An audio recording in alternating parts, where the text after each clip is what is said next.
سبحان اللہ والحمد للہ۔ السلام علیکم ورحمۃ اللہ وبرکاتہ۔ بہت سارے لوگ یہ سمجھتے ہیں کہ جس کے پاس پیسہ ہے، مال و دولت ہے، بس اسی کے پاس سے رزق ہے، اللہ تعالیٰ اسے ہی رزق عطا فرماتے ہیں۔ حالانکہ ایسا نہیں ہے۔ قرآن اور حدیث سے یہ بات ثابت ہے کہ پیسوں کے علاوہ، مال و دولت کے علاوہ بھی بہت ساری چیزیں ایسی ہیں جن کو اللہ تعالیٰ نے رزق قرار دیا ہے۔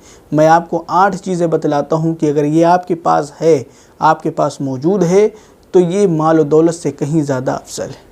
سب سے پہلی چیز ہے ایمان، کہ اگر اللہ تعالیٰ نے آپ کو ایمان عطا فرمایا ہے تو یہ ہزاروں کروڑ روپے سے بہتر ہے، کیونکہ اللہ تعالیٰ نے پیسہ اور دولت تو کافروں کو بھی عطا فرمایا ہے، لیکن ان کی آخرت میں کوئی جگہ نہیں ہے۔ اس لیے جنت میں داخل ہونے کے لیے ایمان کا ہونا شرط ہے، جو آپ کے پاس موجود ہے، اور اس پر اللہ کا شکر ادا کرنا چاہیے۔ دوسرا، علم، ذہانت، سمجھداری۔ بہت سارے بیوقوف ایسے ہیں جن کو اللہ نے بہت سارا مال و دولت عطا فرمایا، لیکن ان کو اللہ نے علم نہیں عطا فرمایا، ان کو سلیقہ نہیں معلوم بیٹھنے کا، پہننے کا، کھانے پینے کا، اور ان پیسوں کا صحیح استعمال کرنے کا۔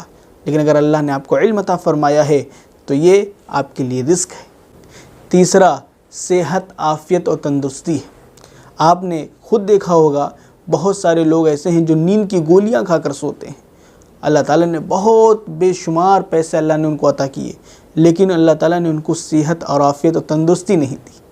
اگر اللہ نے کوئی ان کو بیماری دے دی، اسی بیماری میں وہ پریشان ہے، لیکن اگر اللہ نے آپ کو صحت دیا ہے، تندرستی دی ہے، تو یہ آپ کے لیے رزق ہے۔ چوتھا، نیک بیوی۔ اس کے بارے میں کیا کہوں، حضرت شیخ سعدی علیہ رحمہ فرماتے ہیں کہ جس کو نیک بیوی مل گئی اس کے لیے دنیا ہی جنت ہے۔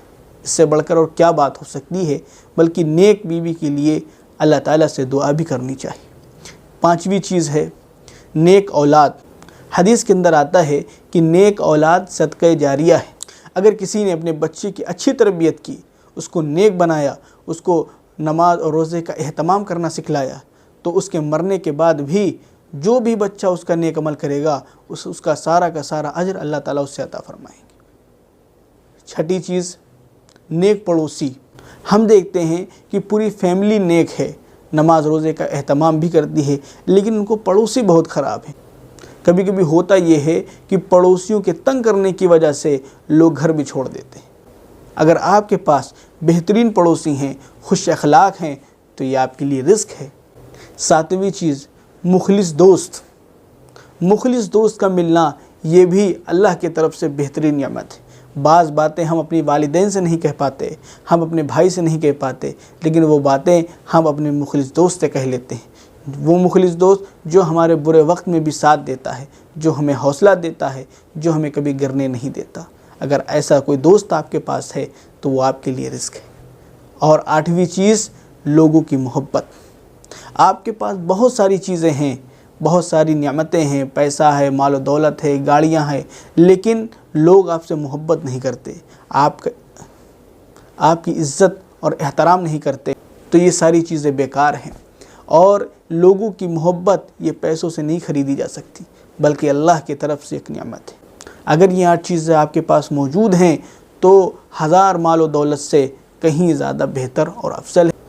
اور اللہ تبارک تعالیٰ کا شکریہ بھی ادا کرنا چاہیے کہ اللہ تعالیٰ نے ہمیں ان نعمتوں سے نوازا ہے۔ سبحان اللہ والحمد للہ۔